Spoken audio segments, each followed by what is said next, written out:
This how to 1 minute will show you how to add SPF record in Godaddy. First of all, log into your Godaddy account and click on your name and click on My Products.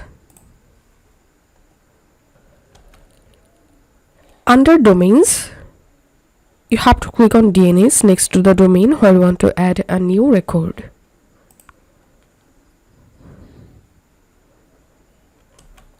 Once you are here, click on Add New Record.